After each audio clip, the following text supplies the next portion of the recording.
पहली बार आया हूं तेरे दर पे। क्या है ना, हम लोगों के नसीब में कोई ना बीवी ना बच्चा, बस झोला लेकर कटोरा लेके घूमते रहना, ये हमारे नसीब में लिखा है बेटा। सबका भला हो, यही मन्नत मांग के अजमेर वाले बाबा के दर से आया हो बेटी। पर बेटी तू कुछ परेशान सी नजर आ रही है। फिक्र न कर, फिक्र न कर, जल्दी तेरी झोली खुशियों से भरने वाली है बेटा। माझ्या जोडीत आली खुशी?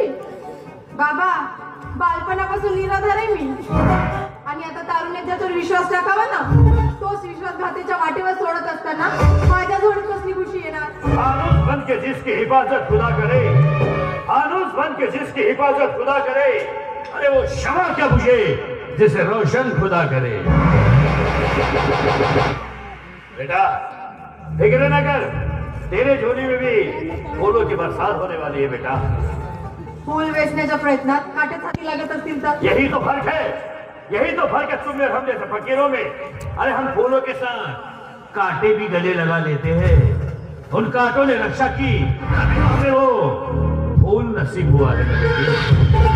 और बेटा तू फिक्र ना कर, ये ले, ये अल्लाह का दावीज है, तेरे पास रख, अल्लाह मेहरबान रहेगा तुझ पे। आशीर्वाद द्या। खुश रहे बेटा, तू खुश रहे। बाबा, माझ्या दारात आलेल्या ना मी कुणालाही खाली जाऊ देत नाही। कितने पाक विचार है बेटी तेरे, कितने पाक विचार है। पर बेटी तेरे चेहरे की तरफ देख के कुछ अलग ही महसूस हो रहा है। बेटा नहीं, तूने किसी को धोखा तो नहीं दिया, किसी निर्दोष के खिलाफ तूने कोर्ट में गवाही तो नहीं दी। बाबा, अजंतेपणीच्या गोष्टी घडल्या असतील तर त्याचं प्रायश्चित कसं करायचं? मिलेगा, उसका प्रायश्चित भी मिलेगा।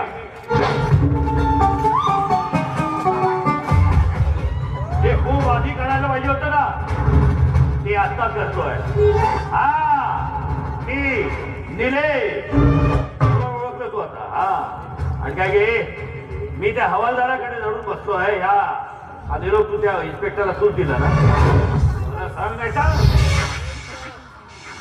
आणि हा हे बघ, आता गपचूप माझ्या विरुद्ध जी खोटी कंप्लेंट दिली ना तू, खोटी साक्ष, तर ती साक्ष खरंच खोटी आहे हे सांगायला तुला माझ्यासोबत यायचं आहे। जर तू हे केलं नाही,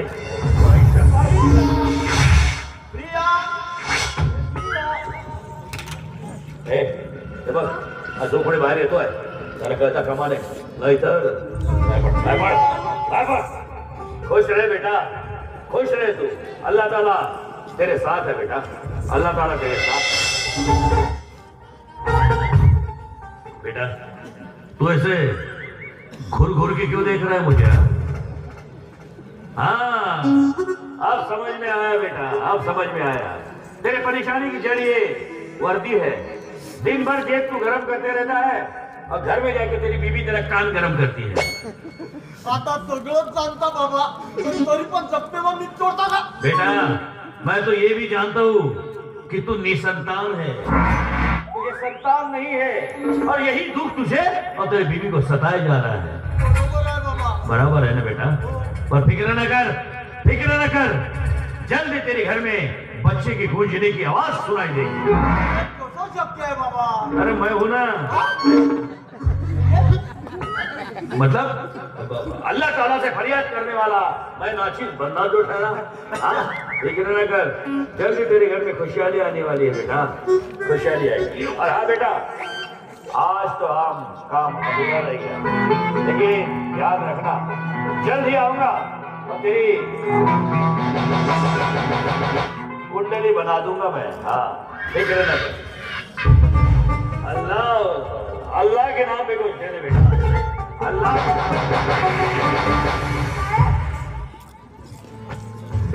आता या फकीराने घरीच घेऊन जातो, पण माझ्या बायकोचा तो मला मूल कधी होणार, मूल कधी होणार करून वाजणारा भोंगायला तोच बंद करून टाकतो।